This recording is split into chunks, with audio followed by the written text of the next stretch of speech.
Assalamualaikum warahmatullahi wabarakatuh.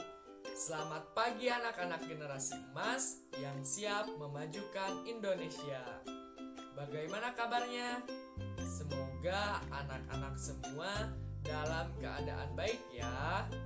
Nah, berjumpa lagi bersama Bapak Beni di sini yang akan menemani kalian untuk belajar. Namun sebelum belajar, alangkah baiknya mari kita berdoa terlebih dahulu supaya apa yang akan kita pelajari hari ini dapat bermanfaat.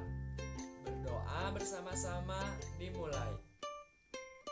Berdoa dicukupkan. Nah, baik anak-anak yang Bapak banggakan, jangan lupa untuk selalu menerapkan 5M, yaitu mencuci tangan, memakai masker, menjaga jarak, menghindari kerumunan, dan mengurangi mobilitas. Baik anak-anak yang hebat, pada kesempatan kali ini kita akan belajar di tema 9, subtema 3, pembelajaran 4-6. Nah, sekarang coba kalian buka bukunya dan siapkan alat tulis beserta buku tulisnya ya. Nah, anak-anak, tujuan pembelajaran kali ini yang pertama, dengan menyimak video pembelajaran, kalian dapat mengidentifikasi perilaku-perilaku yang menunjukkan pelaksanaan hak dan kewajiban dalam kehidupan sehari-hari dengan penuh kepedulian. Yang kedua, dengan melakukan pengamatan, kalian dapat menemukan contoh perilaku yang menunjukkan pelaksanaan hak dan kewajiban dalam kehidupan sehari-hari dengan penuh kepedulian. Yang ketiga, dengan membaca dan mengamati gambar, kalian dapat mengidentifikasi usaha-usaha pelestarian sumber daya alam.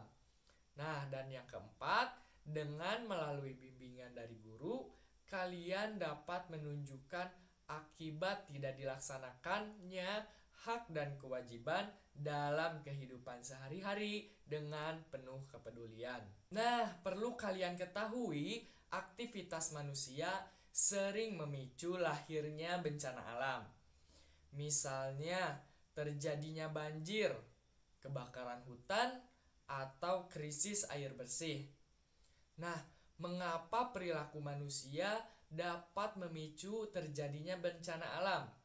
Ada yang tahu? Iya, benar. Karena perbuatan manusia yang tidak bertanggung jawab terhadap alam. Nah, justru dengan begitu akan merugikan manusia itu sendiri. Misalnya, hanya demi mengejar keuntungan melalui jual beli kayu, manusia menebangi hutan secara membabi buta. Hal tersebut akan memicu terjadinya tanah longsor, kekeringan, dan juga banjir. Nah, anak-anak yang hebat, pohon yang menjadi pelindung tanah, penyerap air, dan penyuplai udara bersih sudah tidak ada lagi. Perbuatan yang demikianlah merupakan perbuatan yang tidak mencerminkan pemenuhan kewajiban sebagai warga negara.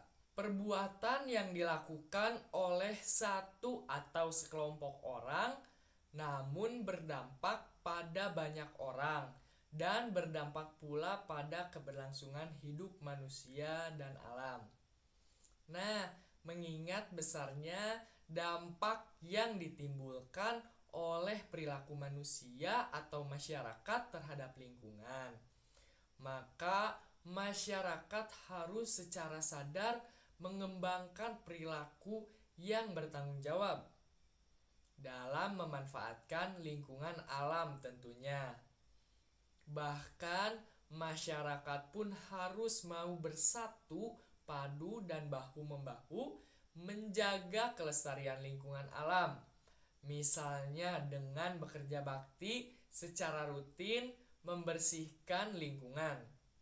Kemudian dengan cara bergotong royong membangun sarana dan prasarana kebersihan. Nah, selain daripada itu juga, kelestarian alam harus tetap terjaga dengan kegiatan tersebut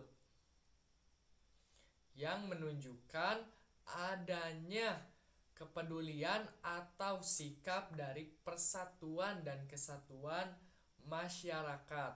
Nah, anak-anak yang hebat, sikap persatuan dan kesatuan adalah sikap yang harus dimiliki oleh anak bangsa, khususnya anak-anak semua calon penerus bangsa.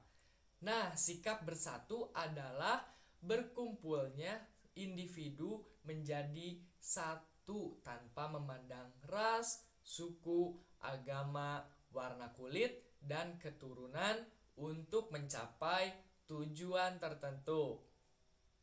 Sikap persatuan dan kesatuan adalah sikap yang mencegah terpecah belah. Maka dari itu, kita sebagai anak bangsa harus menjunjung tinggi rasa persatuan dan kesatuan. Sikap bersatu tidak hanya dipraktekkan dalam keluarga saja, namun harus kita terapkan di lingkungan sekolah, lingkungan masyarakat, serta lingkungan bergaul agar terciptanya sebuah hubungan yang baik di dalam menjalani sebuah kehidupan. Contoh perilaku yang mencerminkan rasa persatuan dan kesatuan itu ada yang pertama di lingkungan keluarga, misalnya seperti saling mencintai sesama anggota keluarga, kemudian mengakui keberadaan dan fungsi tiap-tiap anggota keluarga. Kemudian juga adanya keterbukaan antar anggota keluarga dan mengembangkan sikap tenggang rasa. Kemudian yang kedua di lingkungan sekolah, misalnya seperti menjenguk teman yang sedang sakit, membersihkan lingkungan sekolah bersama-sama, kemudian belajar yang giat dan tidak bolos sekolah, dan saling menghormati teman yang berbeda agama atau suku dan tidak membeda-bedakannya, dan juga tidak mencontek. Kemudian yang ketiga di lingkup masyarakat, misalnya seperti ikut kerja bakti atau gotong royong membersihkan lingkungan, hidup rukun dengan semangat kekeluargaan dengan tetangga, kemudian menyelesaikan masalah sosial bersama-sama, tidak diselesaikan individu atau sendiri-sendiri, dan bergaul sesama warga dengan tidak membedakan agama, suku, atau ras, dan juga harus bersikap ramah kepada semua orang. Nah, anak-anak yang hebat, sekarang coba perhatikan dan amati gambar di samping Bapak. Nah, perubahan lingkungan alam apa yang terjadi kira-kira? Iya, benar, hebat. Perubahan lingkungan alam yang terjadi adalah penebangan pohon yang mana asalnya pepohonan itu rindang, karena terus-menerus ditebang menjadilah pepohonan yang gundul atau habis. Nah, kegiatan itulah yang akan mengakibatkan lingkungan alam akan berdampak buruk dan bencana alam akan terjadi. Seperti misalkan tadi yang sudah dijelaskan, akan terjadinya banjir dan tanah longsor. Hal ini dapat terjadi karena kebutuhan aktivitas manusia yang selalu meningkat, sehingga apa yang ada di alam dimanfaatkan secara terus-menerus. Anak-anak, sekarang coba kalian baca di buku halaman 141. Nah, sumber daya alam baik yang bisa diperbarui maupun yang tidak dapat diperbarui jika digunakan secara terus-menerus juga akan habis. Nah, pemanfaatannya harus dilakukan secara hati-hati dan bijaksana tentunya. Sumber daya alam yang kita miliki harus dilestarikan. Kita tidak boleh memanfaatkannya secara sembarangan. Nah, jika sumber daya alam tersebut rusak atau bahkan habis, kita pula yang akan terancam bencana. Hal ini merupakan perwujudan dari pelaksanaan hak dan kewajiban kita terhadap lingkungan dan sumber daya alam. Melestarikan lingkungan merupakan hal yang wajib dilakukan agar sumber daya alam tetap lestari. Kita harus melakukan usaha-usaha sebagai berikut. Yang pertama, penghematan bahan bakar dan listrik. Yang kedua, penggunaan energi alternatif, misalnya energi matahari dan energi air, seperti yang sudah kalian pelajari di pembelajaran sebelumnya. Kemudian yang ketiga, penanaman kembali hutan-hutan yang gundul atau melakukan reboisasi. Yang keempat, melakukan pembibitan jenis tanaman unggul. Yang kelima, melakukan daur ulang bahan bekas. Nah, bahan bekas ini bisa kalian daur ulang atau dijadikan bahan yang bisa bermanfaat. Yang keenam, tidak membuang sampah atau limbah ke wilayah perairan, baik sungai, danau maupun laut, karena hal itu akan mengakibatkan pencemaran air. Kemudian yang ketujuh, tidak menebang hutan secara sembarangan. Nah, kita harus melakukan tebang pilih. Artinya, kita hanya menebang pohon-pohon yang sudah berusia tua, dan setelah menebang, mau menanam dan menggantikan dengan pohon yang lebih muda. Dan yang terakhir, yang kedelapan, tidak menangkap ikan dengan menggunakan racun, listrik, atau bahan peledak. Nah, itu tidak diperbolehkan ya, karena dapat merusak atau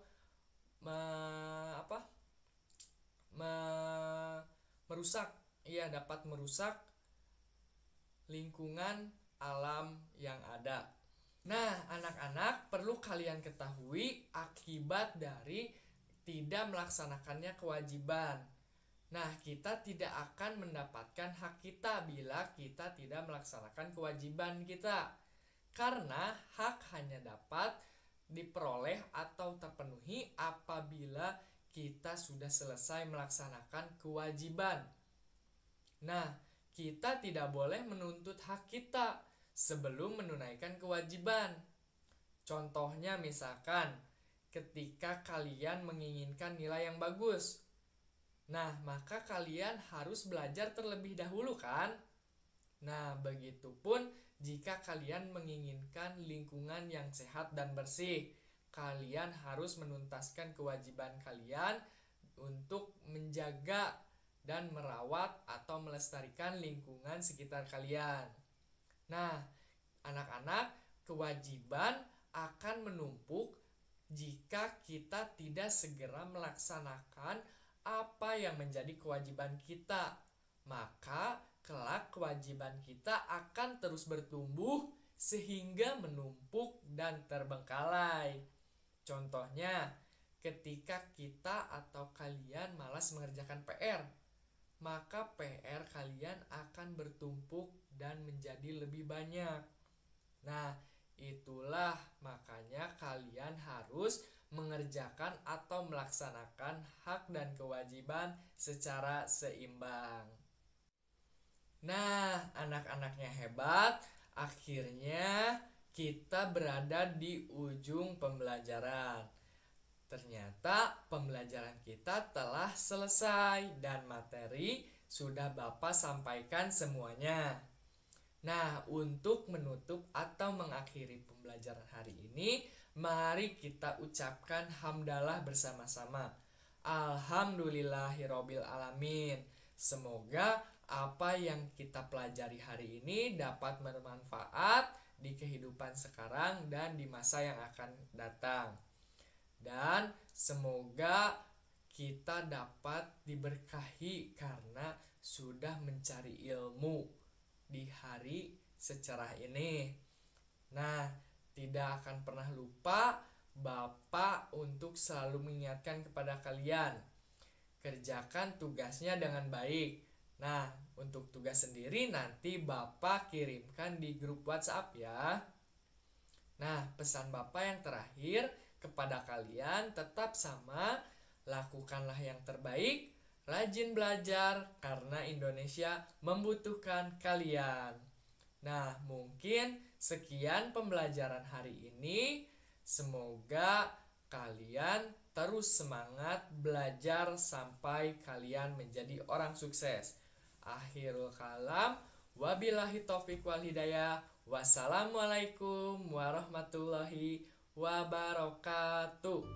Sampai jumpa kembali anak-anak yang